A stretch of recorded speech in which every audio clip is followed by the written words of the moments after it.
आइए इस समय में हम परमेश्वर के कलाम में जाएंगे, जिसमें आपके ध्यान को आज इस समय में प्रेतों के काम की पुस्तक में लेके आना चाहता हूँ। प्रेतों के काम उसका 3 अध्याय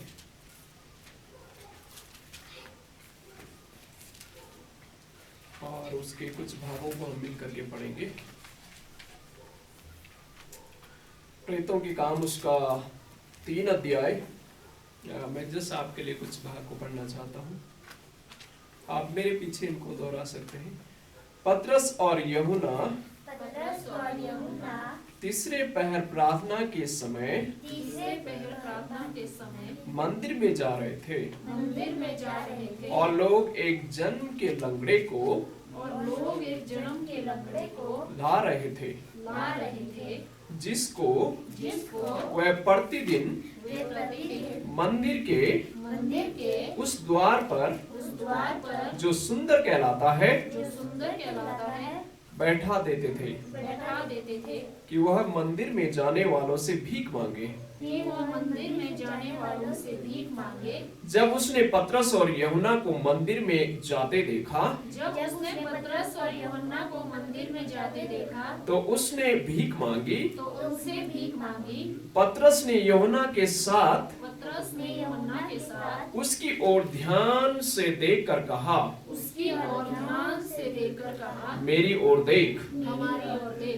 सो वह उनसे कुछ पाने की आशा रखते हुए उनकी ओर ताकने लगा। तब पतरस ने कहा, चांदी और सोना तो मेरे पास है नहीं, परंतु जो मेरे पास है वह तुझे देता हूँ। यीशु नासरी के नाम से चल फिर। और उसने उसका दाहिना हाथ पकड़ के उसे उठाया और तुरंत उसके पांव और टखनों में बल आ गया और वह उछल कर खड़ा हो गया और चलने फिरने लगा और चलता कूदता परमेश्वर की स्तुति करता हुआ उनके साथ मंदिर में गया। सब लोगों ने उसे चलते फिरते परमेश्वर की स्तुति करते देखकर उसको पहचान लिया कि यह वही है जो मंदिर के सुंदर फाटक पर बैठ करके भीख मांगा करता था। और उस घटना से जो उसके साथ हुई थी बहुत अचंभित होकर चकित हुए। स्वर्ग पिता, हम धन्यवाद करते हैं इस कलाम के लिए जो हमारे सामने पढ़ा गया है। हम चाहते हैं कि अपनी पवित्र आत्मा के द्वारा हम सबको आप सिखाएं। यीशु के नाम से प्रार्थना मांगते हैं, आमीन। आज इस समय में जो मैं आपके मध्य में संदेश का शीर्षक लेके आया हूं वो है new faith and old discipline. New faith and old discipline, नया विश्वास और पुराना अनुशासन। नया विश्वास और पुराना अनुशासन। और इसमें कुछ मुख्य बातों को हम सीखेंगे। जैसे हम इस भाग को जब पढ़ते हैं तो हमें पता चलता है कि जैसे पहले में लिखा, पतरस और यूहन्ना तीसरे पहर प्रार्थना के समय मंदिर जा रहे थे। यहूदियों का ये मानना था और ये विश्वास था कि वो लोग एक्चुअली 3 बार प्रार्थना किया करते थे। 3 बार प्रार्थना का उनका समय था और रिवाज था, रीति थी। और इनका दिन 6 बजे 6 o'clock मॉर्निंग को शुरू होता था और 6 o'clock इवनिंग को इनका जो दिन है उसका अंत होता था, शाम को। तो इस चीज को मानते थे।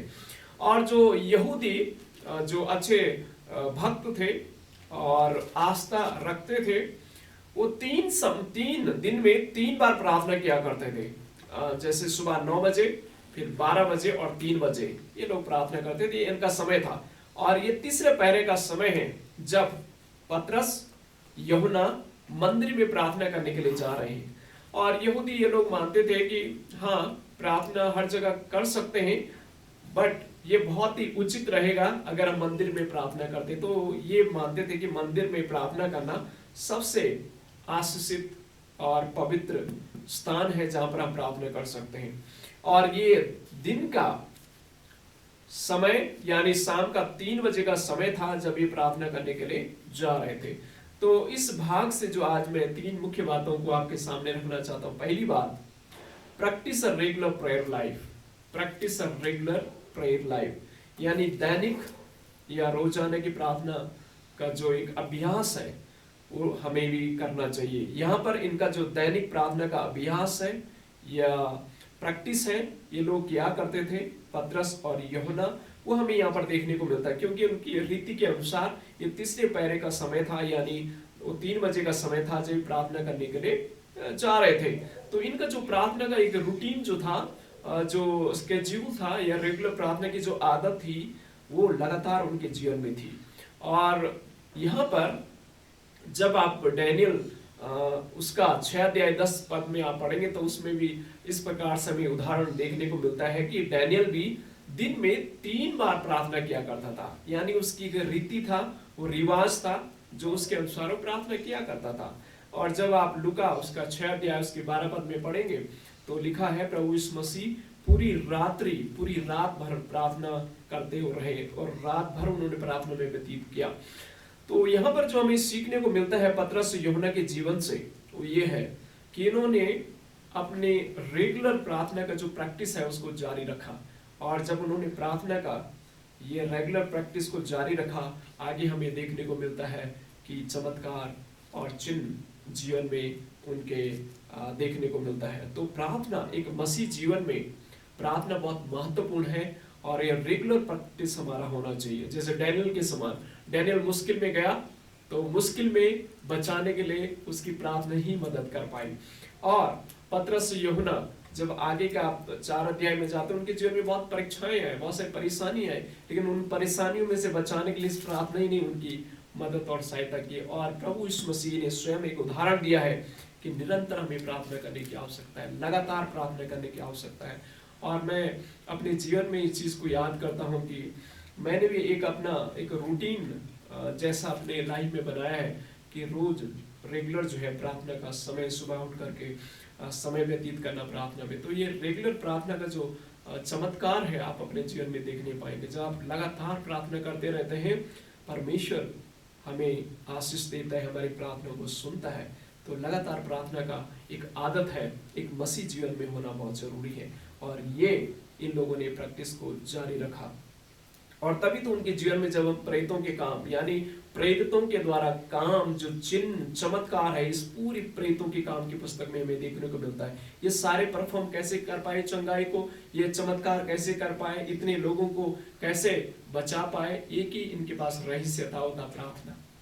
तो प्रियो, अगर हम चाहते हैं अपने जीवन में, आत्मिक जीवन में आशीष को प्राप्त करना चाहते हैं, ये पारिवारिक जीवन में या सेवा के क्षेत्र में आशीष को प्राप्त करना चाहते हैं या चमत्कार को देखना चाहते हैं, तो आपको मुझे एक चीज जो है वो रेगुलर प्रार्थना की आदत को या अभ्यास को जारी रखना पड़ेगा। तभी जाकर के हम लोग भी आशीष को प्राप्त कर पाएंगे और हमारे जीवन के द्वारा भी चिन्ह और चमत्कार तभी होने पाएंगे।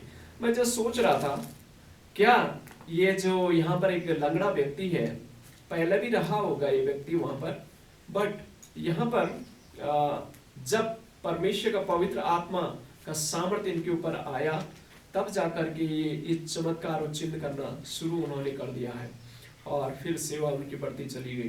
तो हमें प्रार्थना में पवित्र आत्मा को भी मांगना बहुत जरूरी है, पवित्र आत्मा की सामर्थ्य को पाना जरूरी है और प्रार्थना पवित्र आत्मा के साथ प्रार्थना करना भी जरूरी है।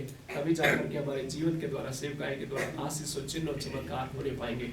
तो पहली बात हमें जो सीखने की आवश्यकता है प्रेरितों से, पतरस और यूहन्ना से, वो ये है कि रोज यानी दैनिक प्रार्थना का जीवन हमें जारी रखना है, लगातार प्रार्थना करना है, जैसे यूहन्ना और पतरस कर रहा था, जैसे डैनियल कर रहे थे लगातार प्रार्थना, और जैसे हमारे प्रभु यीशु मसीह भी लगातार प्रार्थना कर रहे हैं। और जब आप यूहन्ना रचित सुसमाचार उसका 17 अध्याय पढ़ते तो उसमें लिखा है कि मैं निरंतर आपके लिए प्रार्थना कर रहा हूँ, कलीसिया के लिए प्रार्थना कर, हमारे लिए प्रार्थना कर रहे हैं प्रभु यीशु मसीह। और आज भी हम यकीन करते हैं कि स्वर्ग में भी हमारे लिए प्रार्थना कर रहे हैं, उनकी प्रार्थना जारी है।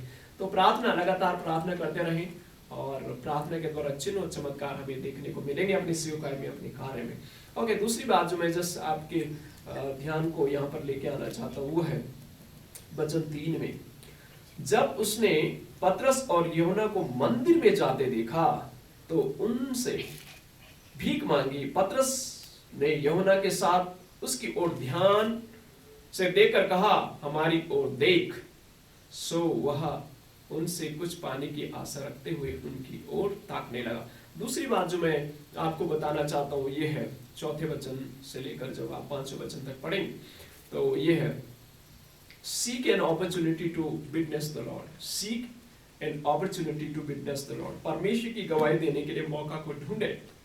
और यहाँ पर हमें देखने को मिलता है कि उन्होंने उस मौका को नहीं गंवाया और उन्होंने उस मौके को सदुपयोग किया और वो ढूंढ रहे थे कि कैसे हम परमेश्वर की गवाही को दें और कैसे परमेश्वर के बारे में लोगों को बताएं। और उन्होंने उस अपॉर्चुनिटी को पाया, उस मौके को पाया और उस मौके का उन्होंने, लिखा है, पतरस ने यूहन्ना के साथ उसकी ओर ध्यान से देखकर कहा, हमारी ओर देख। जो दूसरी बात जिसमें आपको उत्साहित करना चाहता हूं कि इनके जीवन से हमें सीखने की आवश्यकता है कि मौका ढूंढते रहें, परमेश्वर की गवाही देने के लिए मौका को ढूंढे। उन्होंने उस मौके को ढूंढा, उन्होंने उस जन्म का, लिखा हुआ है कि ये व्यक्ति तो जन्म से लंगड़ा व्यक्ति था। और मैं सोच रहा था कि 3 बजे क्यों लाया होगा इसको, क्योंकि ये 3 बजे का समय था, क्यों लाया होगा। अक्सर शायद लोग इस प्रकार से सुबह के समय में जब लोग प्रार्थना के लिए आते होंगे तो कुछ लोग वहां रहते थे, फिर वापस चले जाते हैं, फिर जा करके फिर आते होंगे, फिर शाम के समय में लोग अपने काम से फ्री होकर के लास्ट प्रार्थना करने की, जो लास्ट आवर होता है उनका, लास्ट पहरे में तो प्रार्थना करने के लिए ज्यादा भीड़ आती होगी। तो ये व्यक्ति उसी समय आया और देखो इसके जीवन में परमेश्वर ने चमत्कार किए। तो जब आप मैं अपॉर्चुनिटी को ढूंढते रहते हैं कि कैसे परमेश्वर की गवाही दें, परमेश्वर भी हमें अपॉर्चुनिटी देता है। और यहाँ हमें देखने को मिलता है कि पतरस और यूहन्ना ने उस मौके का फायदा उठाया और प्रभु के नाम की गवाही वहां पर हमें देखने को मिलता है कि ये व्यक्ति जो है जन्म से लंगड़ा था, वो उसको चंगाई प्राप्त होती है। मैं हाल में एक व्यक्ति के टेस्टिमनी सुन रहा था, उसका नाम है विक्रम।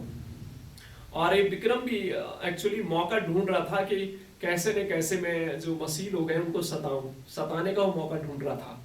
और क्या हुआ कि एक भीड़ में गया, वहां पर एक बहुत बड़ा कन्वेंशन चल रहा था, वो काफी समय से चल रहा था, 1 सप्ताह का कन्वेंशन चल रहा था। और उस कन्वेंशन में बहुत चिन्ह और चमत्कार हो रहे थे और ये मौका ये ढूंढ रहा था कि इन्हें पत्थर से पीटा जाए या उनकी विघ्न वहां पर डाला जाए।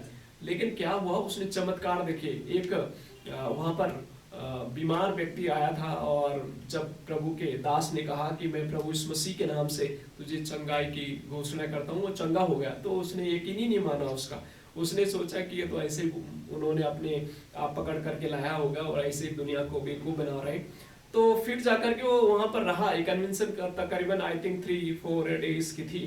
दूसरे दिन भी आया, वहां पर एक बच्चा था जो ज्यादा गंभीर रीति से बीमार था। और जब परमेश्वर के दास ने कहा कि यीशु के नाम से तुझे आदेश देता हूँ, और वो भी चंगा हो गया। तो फिर भी इसने यकीन नहीं किया। तो वो अपनी गवाही में कहता है कि क्या हुआ, रात को अपॉर्चुनिटी ढूंढ रहा था किसी न किसी तरीके से इनको बदनाम करना है। तो रात भर वहां पर आराधना होती थी, तकरीबन मॉर्निंग तक चली जाती थी। तो उनके जो गिटार है, इंस्ट्रूमेंट है, तो वो ढूंढ रहा था किस तरीके से इन्हें डिस्टर्ब किया जाए।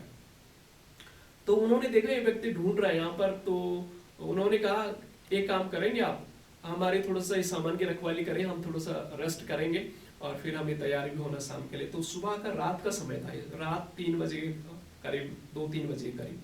तो इसने सोचा ये अच्छा मौका है, अब जाके इनके इंस्ट्रूमेंट जितने सबको तोड़ फोड़ करके मैं चला जाऊंगा यहाँ से। बट वो सब लोग चले गए रेस्ट होने के लिए। इसने कहा मैं जिम्मेवारी लूंगा, इस सामान की सुरक्षा करूंगा। हुआ क्या, वहां पर एक तोड़ने वाला था उस सामान को, और कोई एक रोता हुआ वहां पर एक लड़का आया और कहा मेरी मम्मी बीमार है, आप थोड़ा प्रार्थना करो। तो उसने कहा क्या प्रार्थना करना है, डॉक्टर के पास लेके जाओ, बीमार है तो हम क्या करेंगे। लेकिन उस बच्चे ने सोचा शायद ये मसीह व्यक्ति है, ये भी प्रार्थना करेगा हमारे लिए। तो इसके माइंड में है चलो ठीक है, जा करके देखता हूँ वहां पर क्या होता है। एक चीज उसने सुना था, यीशु के नाम से ठीक हो जाए, इतना ही सुना था उसने। तो उसने कहा चलो ठीक है, मैं जाता हूँ, देखता हूँ, अगर हो गया ठीक तो मैं जानूंगा कुछ तो है। तो वो व्यक्ति वहां पर विक्रम जाता है, और वो बीमार थी, बहुत सीरियस बीमार थी, अनकॉन्शियस थी, कोमा में थे। डॉक्टर भी वहां पर था। तो डॉक्टर ने उसे जब देखा तो उसने कहा ये लड़का क्या करेगा। वो 14 साल का था उस समय। तो कहता जब उसने देखा मुझे तो ये क्या करेगा। तो उसने बोला सबको आंख बंद करो। तो इसने एक ही चीज बोला कि यीशु के नाम से ठीक हो जाए। कोमा में थी, अनकॉन्शियस थी, और ये आंख, इसने कहा कि मैं आंख बंद करके ही प्रार्थना करा, यीशु के नाम से ठीक हो जाए। प्रार्थना क्या करना हुआ, इतना ही था उसको मालूम, यीशु के नाम से ठीक हो जाए। और उसने कहा मैंने कब आंखें खुली मुझे भी नहीं मालूम, लेकिन किसी ने मेरा पैर पकड़ा ऐसा। तो मैंने देखा आंखें खुली तो वो खड़ी हो गई जो वहां पर थी। तो कहता है कि मैं सोच रहा था कि शायद ये भी इन्होंने मुझे धोखा देने के लिए क्या होगा, ये योजना बनाई होगी। शायद मैं नहीं यकीन करता हूँ, ऐसा हो सकता है नहीं। तो क्या हुआ, वो कहता है कुछ समय के बाद एक और व्यक्ति वहां पर आया और कहा कि मेरा बेटा पैरालाइज है और आप उसके लिए प्रार्थना करो। तो उसने सोचा कि चलो ठीक है, मैं जाता हूँ वहां पर और देख करके आता हूँ कि अगर ये बच्चा ठीक हो गया पैरालाइज, तो मैं समझ आऊँ कोई तो शक्ति है। तो जाकर के विक्रम वहां जाता है, और उस समय वो कहता है कि मैं आंख बंद नहीं किया, मैं देखना चाहता हूँ होता कैसा है ईश्वर के नाम में। तो कहता है कि मैंने कहा ईश्वर के नाम से मैं तुझे आदेश देता हूँ कि अभी और इसी वक्त पैरालाइज से तो ठीक हो जाए। बिल्कुल वो कहता है कि पैरालाइज बहुत सीरियस था, चल भी मूवमेंट भी नहीं कर पा रहा था ये लड़का। तो उसने कहा मेरी आंखें खुली की खुली थी, और जैसे मैंने यीशु के नाम से उसे कहा कि चल चल फिर, तो कहता है उसके शरीर में वो ताकत आनी शुरू हो गई और वो खड़ा हो गया अपने सामने। तो वो कहता है कि वो दिन था मेरे जीवन का कि मेरी जिंदगी उसी समय बदल गई। मैं जान गया कि सच्चा परमेश्वर ये है, और तब से मैं प्रभु पर विश्वास कर रहा हूँ और प्रभु में बढ़ रहा हूँ। और उसके बाद बहुत सारे चैलेंज उसे फेस करना पड़ा, लेकिन प्रभु में वो बना रहा। तो जिसमें जैसे ये भी प्रेरित लोग जो अपॉर्चुनिटी उन्होंने ढूंढा कि प्रभु की गवाही दे, ये अपॉर्चुनिटी ढूंढ रहा था कि बदनाम करे, लेकिन परमेश्वर ने एक दूसरी लिए उसके लिए एक अपॉर्चुनिटी ढूंढी कि प्रभु पर विश्वास करने लग गया। तो यहाँ पर मैं जैसा आपको ये उत्साहित करना चाहता हूँ, जब भी मौका मिले अपॉर्चुनिटी ढूंढे प्रभु की गवाही देने के। आज भी मुझे याद है जब मैं बढ़ रहा था प्रभु में, मुझे तब तक चैन नहीं आता था जब तक गवाही न दे दे। और इवन मैं अपने रिश्तेदारों को न जाने कितनी बार उनको सुनाया होगा, तो कई बार वो कहते हैं ये तो आपने मुझे पहले भी बताई थी ये कहानी।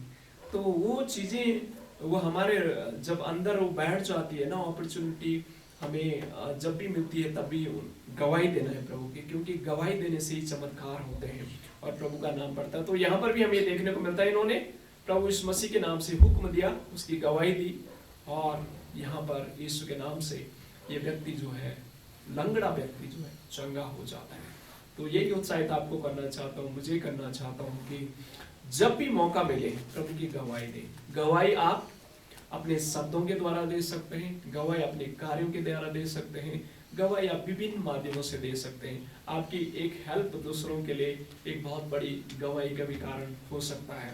तो जरूर दूसरों के लिए गवाही का कारण बने और दूसरों के लिए आशीष का कारण बने। एंड देन जो मैं तीसरी बात आपके सामने रखना चाहता हूँ, वो 6 वचन में जस्ट पढ़ना चाहता हूँ। तब पतरस ने कहा, चांदी और सोना तो मेरे पास है नहीं, परंतु जो मेरे पास है वो तुझे देता हूँ। यीशु नासरी के नाम से चल फिर। और उसने उसका दाहिना हाथ पकड़ के उसे उठाया और तुरंत उसके पांव टखनों में बल आ गया।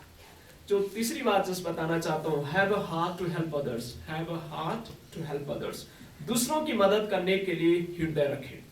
यहाँ पर पतरस के हृदय हमें देखने को मिलता है। पतरस का हृदय था उसकी मदद करने के लिए, यूहन्ना का हृदय था उसकी मदद करने के लिए, और उनके इस मदद करने वाले हृदय के पीछे परमेश्वर था जो मदद कर रहा था। इन्होंने सिर्फ शब्दों से कहा कि यीशु नासरी के नाम से चल फिर, बट इसके पीछे चमत्कार करने वाला परमेश्वर था, और परमेश्वर ने वो चमत्कार किया। जब आपका मेरा हृदय होता है दूसरों की मदद करने के लिए, परमेश्वर भी हमारी मदद करता है। मैं जॉर्ज मुलर के बारे में पढ़ रहा था, तो जॉर्ज मुलर का भी एक हृदय था उसकी दूसरों की मदद करने, अनाथ बच्चों की मदद करने के लिए। और उसके मित्रों ने और सब लोगों ने उसे कहा आप कैसे कर पाओगे, अनाथ बच्चों के लिए तो रहने के लिए हॉस्टल चाहिए और खाने के लिए भोजन चाहिए, एजुकेशन के लिए बहुत सारी जरूरतें चाहिए। बट जॉर्ज मुलर का हृदय था मदद करने के लिए, और परमेश्वर ने उसकी मदद की और उसके लिए ऑर्फनाइज खोलने के लिए, हॉस्टल बनाने के लिए, उनकी खाने की व्यवस्था करने के लिए हजारों बच्चों की मदद जॉर्ज मुलर ने की। और जॉर्ज मुलर के गवाही को सुन करके हमें बहुत बड़ी आशीष मिलती है कि कैसे परमेश्वर ने उसे आशीषित किया और हर जरूरतों को पूरा किया। जब आपके मेरी जो हृदय होता है मदद करने के लिए, परमेश्वर भी अदृश्य रीति से हमारी मदद और सहायता करते हैं। यहाँ पर पतरस और यूहन्ना का हृदय था इस लंगड़े व्यक्ति की मदद करने के लिए, और परमेश्वर ने इसके लिए मदद और सहायता की। मुझे आज भी याद है, आई थिंक ये 2019 की बात है, एक स्टूडेंट की फैमिली से मुझे कॉल आता है। उनकी बहुत इमरजेंसी थी, उनकी बच्चे हॉस्पिटल में थी, बहुत serious critical condition, almost dead थी, ऑलमोस्ट डेड थी। डॉक्टर ने डिक्लेयर कर दिया ये मर गई, उसको वापस लेके जाओ।